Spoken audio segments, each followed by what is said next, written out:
Hey everyone, I'm back again. This time I'm making a birthday card for my neighbor's son.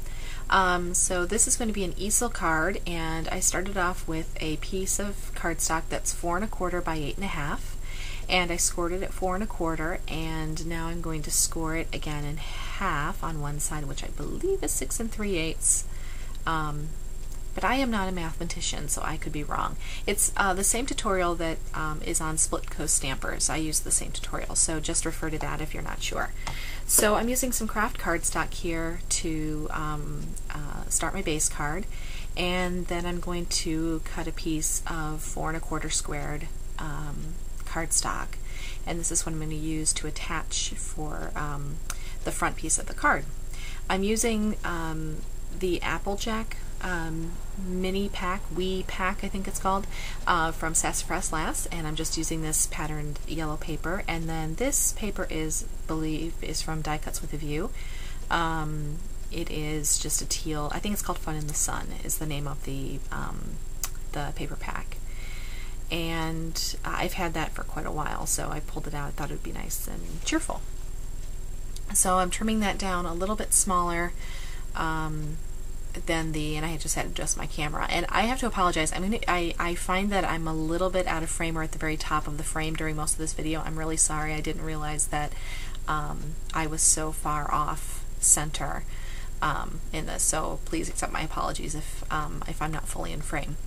But I'm trimming down those two pieces, and then I'm going to take this cling stamp from Hero Arts. It's a birthday cupcakes, and I'm going to go ahead and start stamping this. I'm using just a scratch piece of white paper to stamp this cupcake.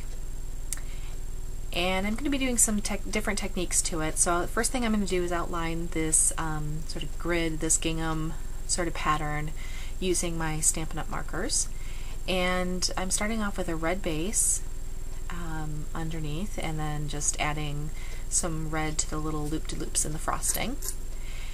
And I'm using these markers. They're called Puffy Velvet markers. They're actually used for t-shirts and fabric, but it's really cool if you color in with them, and you have to let them dry completely once you color it in, but once you color it in, it'll give a really cool effect. So while it's drying, I'm moving on to coloring some of the other parts of the card here. So just using some green and blues and reds on the rest of the cupcake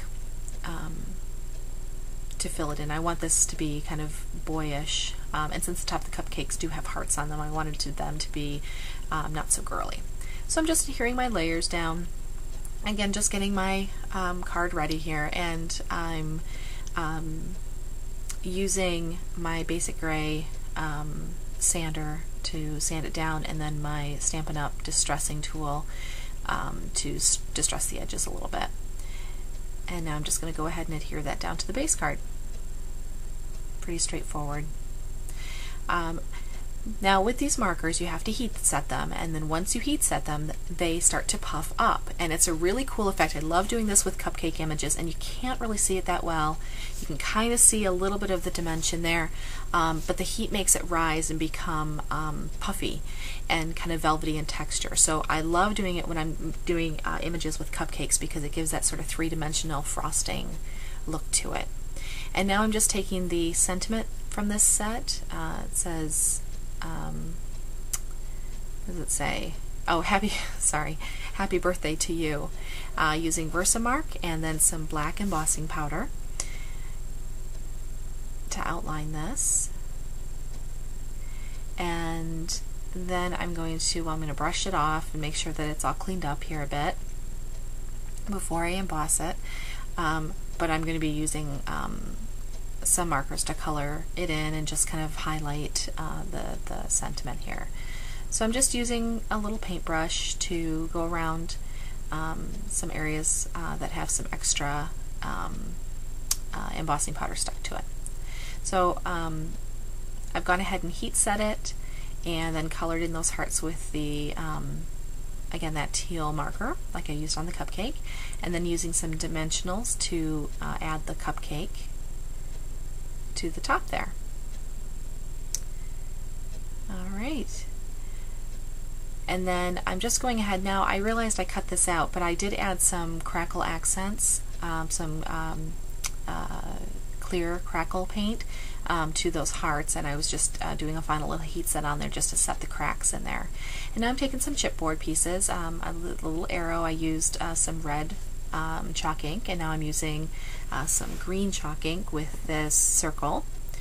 And then I'm going to take this little 9 chipboard number, and I'm using some more of this Distress Crackle paint, and that's in Broken China. And once everything was set and nicely cracked, I went ahead and adhered those pieces there. And those are just going to go on the bottom because there was a bit of an empty space there. So just using some of my mono adhesive, my Tombow adhesive, to adhere that down, and then the same thing with the little arrow. And just adhering it down, just to add a little fun and whimsy to this, because it is for a boy.